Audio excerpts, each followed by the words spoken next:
A Telon Ghost Story. Long ago there was a large band of Dakota Sioux Indians who had spread to a village in the present Jackson Hole Basin of Grand Teton National Park in Wyoming. The Teton band flourished, and its people were healthy and strong because they ate plenty of buffalo meat. Usually when they camped for the night, a crier would go among the lodges and call, "There will be many buffalo tomorrow. Be on the alert." One day after the Tetons returned to their camp from a hard buffalo hunt, a young man announced that he wished to marry the most beautiful girl in the tribe, the chief's daughter.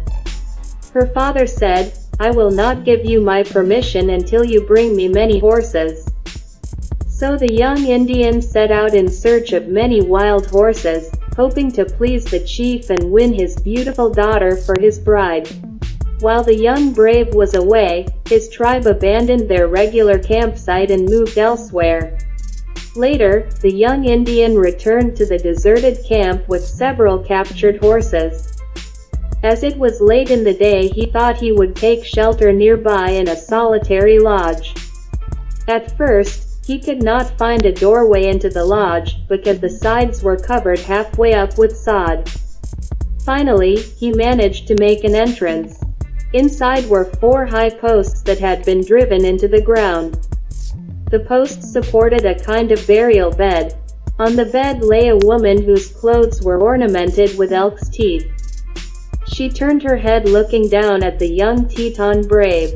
He immediately recognized her as a member of his tribe, but now she was a female ghost. They stayed there for a long time and she became his wife. One day he said to himself, "I think I will go on a buffalo hunt." Although he did not speak aloud, the ghost woman knew his thoughts and said, "You are hungry for buffalo meat? Mount your horse and ride back to the bluffs. When you come to the buffalo herd, rush into the center of them and shoot the fattest one. Bring home the hide and buffalo meat. Roast the meat and bring me a share before you eat yours." The young Teton Indian brave left and followed Ghost Woman's instructions. When he reached the valley, he came to a large herd of buffalo. He charged his horse at full speed into the middle of them and shot the fattest one. He skinned it and cut up the meat, carrying the robe and meat upon his pack horse. He skewered a large piece of meat and roasted it until it was cooked enough. Then he took it to Ghost Woman, who was standing in the center of the lodge. Her husband was startled to see her standing there. Rows and rows of beautiful beadwork decorated her leather clothing. Already knowing what the young brave was thinking, she said, "Please do not be afraid of me." Quote, "From that time on, they talked freely and planned what they would like to do." The young Indian brave said, "Why don't we begin our life together like our parents did when they were first married?"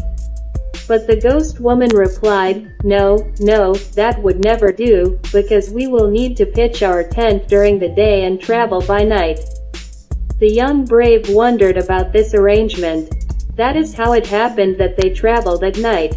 Ghost Woman walked ahead with her head covered, never saying a word to her husband as they traveled. Her legs were invisible. She made no noise as she floated along, ghost-like.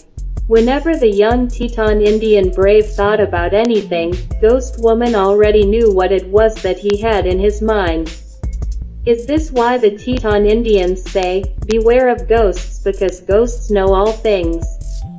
They say ghosts know when the winds blow and which ones. Ghosts know when there will be snow. Ghosts know when there will be thunder and lightning. Ghosts are glad when the winds blow, because they can float along more swiftly as they travel from place to place.